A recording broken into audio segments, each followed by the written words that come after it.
The following is a presentation of the Eagles Sports Network. On the Eagles Sports Network, I'm Tanner Swift, and standing alongside me is head swim coach Jordan Taylor as the team gets prepped for the national championships that takes place in Greensboro, North Carolina over a 4-day period this week. And coach, the best program for program record, 7 individual swimmers that are going this week. What has really changed for you this season as opposed to previous seasons? It's a difficult question to answer as far as kind of what's changed, but I think the kind of big thing is that over the last few years we've had a number of athletes kind of pave the way for this team, starting to put nationals on our calendar every year and making it an expectation rather than a kind of a prayer that we hope we make it at the end of the season. It's kind of planned that we're going to have some athletes go there, and we've got some seniors this year.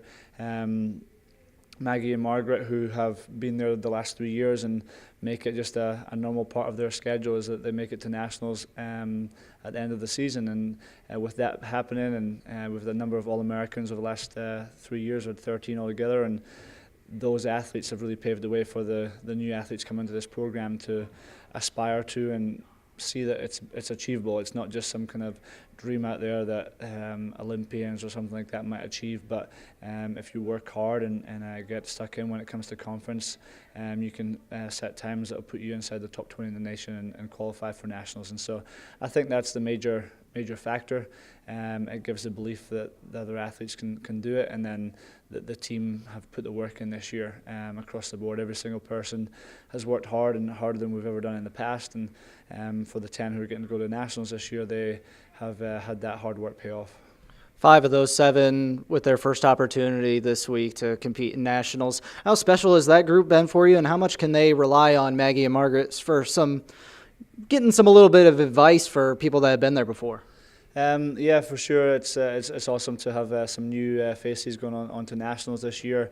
I'm really delighted for those guys. Some of them we kind of expected that after a great performance back in the fall against Tennessee at the Tennessee Invitational, and then some of the other athletes kind of picking up some good times over the last few weeks to get that qualification. So it's great to have more people going along than normal, and more new faces qualifying on an individual level. As far as like using Maggie and Margaret, they've had a roller coaster journey as far as nationals go. Their first year wasn't as good as it could have been, let's put it that way, and they learned a lot. They've been All-American, and they've been there in finals multiple times, and so they've got the experience, and I think that will help to calm some of the nerves, especially on the relays. Some of the new year athletes going on to relays and stuff like that, not really sure kind of how it's going to play out, but the experience of our older athletes that have been there before.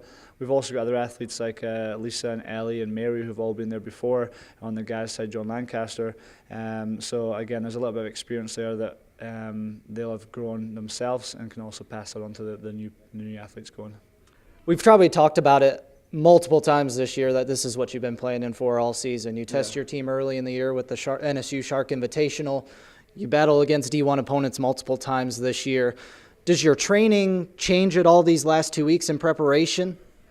Yeah, for sure. The last couple of weeks have been different to the way the rest of the season's played out. As soon as we came off conference, the athletes that were pretty certain had qualified, they went back in some really hard work. Where some of the other athletes kind of kept it a little bit easier preparing for the last chance meet. Since then, we just done a few days of hard work, and then everyone started to rest up.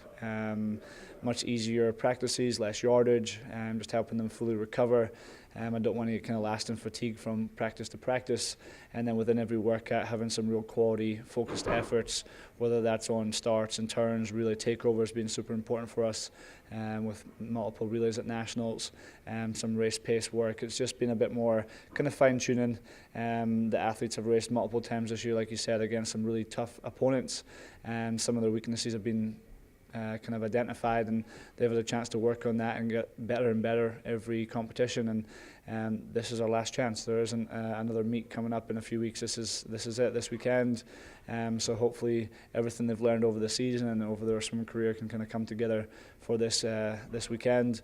The team the last week or so have been not lifting and doing easier practices and less dry land and are kind of starting to really rest up and feel good and feel nice and fast in the water, feel fresh. There's no fatigue, there's no soreness in them, and they're just ready to get on the bus and kind of head on to nationals and be a part of all that. The banquet and being at the national venue and having all these international athletes there and the different teams, and they're just ready to kind of get on board and be part of that. So, yeah, the training's definitely changed, but in a good way, in the way that the athletes like it. They're willing to work hard, but you can only keep working them hard for so long, and they've enjoyed the last couple of weeks of just a little bit easier work.